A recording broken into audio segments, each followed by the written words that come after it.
మహానాడు పాత కొత్తల కలయికగా మారింది. ఏదైతే ఈ సంవత్సరం ఏదైతే గత ఎన్నికల్లో 2024 శాసనసభ ఎన్నికల్లో ఊహించిన విధంగా తెలుగుదేశం పార్టీ నుంచి 80 మంది నూతన ప్రజాప్రతినిధులు ఎంపికయ్యారు యువకులు. వారిలో ప్రస్తుతం సింధూరారెడ్డి ఒకరు, మామ నుంచి వారసత్వంగా పల్లె రఘునాథ్ రెడ్డి నుంచి వారసత్వంగా రాజకీయాల్లోకి వచ్చిన ఆమె ఏదైతే మామ సహకారంతో నియోజకవర్గంలో కార్యకర్తలను విస్తృతంగా కలుస్తూ ముందుకు వెళ్తున్నారు. మహానాడు సందర్భంగా కడపకు వచ్చిన సింధూర్ రెడ్డి మనతో ఉన్నారు.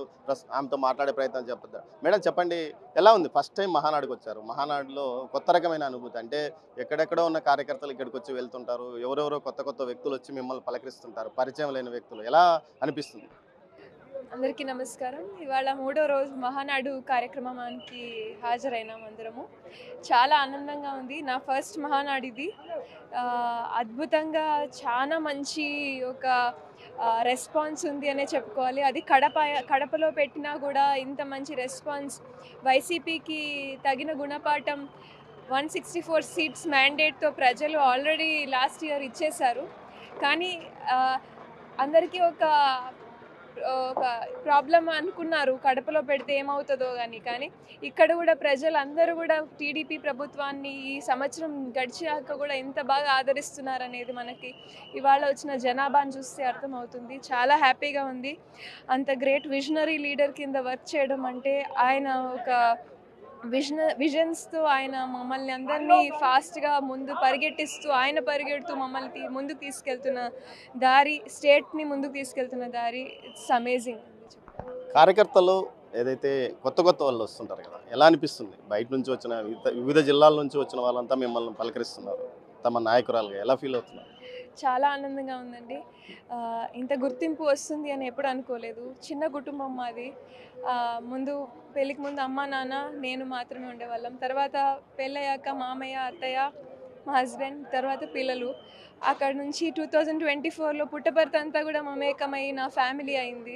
ఇప్పుడు ఇక్కడికి వచ్చాక చూస్తే అసెంబ్లీలో మాట్లాడిన తీరుతోనో పోనీ మమ్మల్ని ఆదరించే తీరుతోనో సొంత ఆడబిడ్డగా ప్రతి ఒక్కరు కూడా వచ్చి ఆదరిస్తున్నారు. ఇంతమంది ఆంధ్రప్రదేశ్లో మమ్మల్ని గుర్తిస్తున్నారు, మేము చేసే వర్క్ని గుర్తిస్తున్నారు. It's a great achievement. అది ఈ ఏజ్లో నాకు అది చాలా హ్యాపీగా అనిపిస్తుంది. మీ ఏజ్ ఎమ్మెల్యేలు కానీ అంత సీనియర్స్ కానీ ఇప్పుడు నారా లోకేష్ను యువ నాయకుడిని పార్టీ వర్కింగ్ ప్రెసిడెంట్గా ప్రకటించాలని ఏదైతే తీర్మానాలు చేస్తున్నారు, డిమాండ్ చేస్తున్నారు. కార్యకర్తలు అయితే ఖచ్చితంగా చేయాల్సిందే అంటున్నారు. మీరేమంటారు మేడం? ఖచ్చితంగా అండి. ఎందుకంటే ఆయన యువగళం తర్వాత ప్రతి ఒక్కరి సమస్యని గ్రౌండ్ రూట్ లెవెల్ నుంచి ఆయన చూడడం జరిగింది. ఒక లీడర్, ఒక పొలిటీషియన్ నుంచి ఒక లీడర్గా మారేది మనకి గ్రౌండ్ రూట్ లెవెల్లో ప్రజలతో పాటు కలిసి అడుగేసినప్పుడే మనకి అది అర్థమవుతుంది. ఆయనలో ఉన్న ట్రాన్స్ఫర్మేషన్ ఏదైతే మనము యువగలం తర్వాత చూసామో అది స్టేట్కి ఎంతో ఉపయోగపడుతుంది అనేది ఆయన వర్క్, ఈ 1 year చేసిన ఆయన వర్క్లోనే మనకు తెలుస్తుంది. ఖచ్చితంగా ఆయనకి అది మంచి ఒక టర్నింగ్ పాయింట్ అవుతుంది. Thank you madam. మనతో సీనియర్ పొలిటీషియన్ మాజీ మంత్రి పల్లె రఘునాథ్ రెడ్డి గారు ఉన్నారు. ఆయనతో మాట్లాడదాం. సార్ చెప్పండి, ఎలా ఉంది కడపలో మా అడ్డా అని ఇన్నాళ్ళు వీళ్ళంటే అన్న చోట మీరు 7 సీట్లు గెలిచారు. ఇప్పుడు ఇక్కడ మహానాడు విజయవంతంగా నిర్వహిస్తున్నారు. ఎలా అనుకుంటున్నారు? గతంలో ఇంతవరకు తెలుగుదేశం పార్టీ స్థాపించిన తర్వాత 36 మహానాడు జరిగాయి.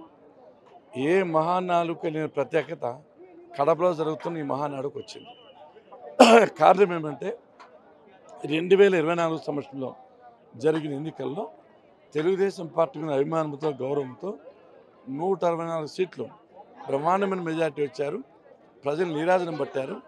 దాని తర్వాత జరుగుతున్నది అది కడపలో జరుగుతుంది కాబట్టి ప్రజలు ఎంతో ఉత్సాహంగా, ఉద్వేగంగా లక్షలాది మంది అశేష జనవాహిని తరలి వస్తున్నారు.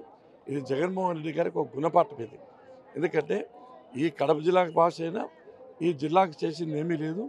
అరాచకాలు, అక్రమాలు, అన్యాయాలు, దౌర్జన్యాలు, రాష్ట్రానికి ద్రోహం చేసిన తప్ప అభివృద్ధి చేయలేదనే దానికి నిదర్శనంగా లక్షలాది మంది ఏమాత్రం ప్రయత్నం లేకుండా వాలంటరీగా, స్వచ్ఛందంగా ఇంతమంది వస్తున్నారు. సార్, ఏదైతే నిన్న చంద్రబాబు గారు ఒక మాట అన్నారు, బయట నుంచి వచ్చిన కోవర్టులో మన కన్ను పొడుచడానికి ప్రయత్నిస్తున్నారు. ముఖ్యంగా చీరాల ఏదైతే ఇప్పుడు మాచర్లలో జరిగిన ఘటనలతో పాటు అదేవిధంగా ఇటు ప్రకాశం జిల్లాలో వీరేష్ చౌదరి హత్య, వీరి పట్ల చాలా జాగ్రత్తగా ఉండండి అంటున్నారు. దీనిపైన మీరేమంటారు? అధికారంలోకి వచ్చిన తర్వాత సాధారణంగా అవతల పార్టీ వాళ్ళు వలసపక్షి మాదిరి పని చేసుకునేందుకు వస్తారు, తిరిగి వాళ్ళు వలస పక్షుల మాదిరి పోతారు. కాబట్టి ఒక కన్నేసి ఉంచండి, మన పార్టీకి ముందు నుంచి పనిచేసే వాళ్ళకి న్యాయం చేయండి, వాళ్ళకు కొద్దిగా జాగ్రత్తగా గుర్తుపెట్టుకోండి అని చెప్పి ఒక మెసేజ్ ఇచ్చారు. అంతేకాకుండా ఎవరు పొరపాటు చేయొద్దండి, పొరపాటు చేసిన తప్పకుండా చట్ట ప్రకారం శిక్షిస్తాం, మన వైపు నుంచి తప్పు రాకుండా చూసుకోండి, ఎవరు మన వాళ్ళు తప్పు చేసినా కూడా చర్యలు తీసుకుంటామని కూడా గట్టిగా చెప్పడం జరిగింది.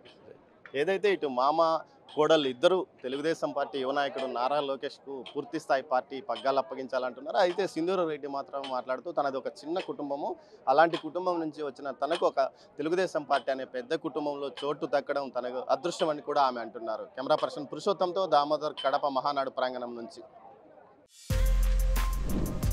For more videos like this, subscribe Big TV channel.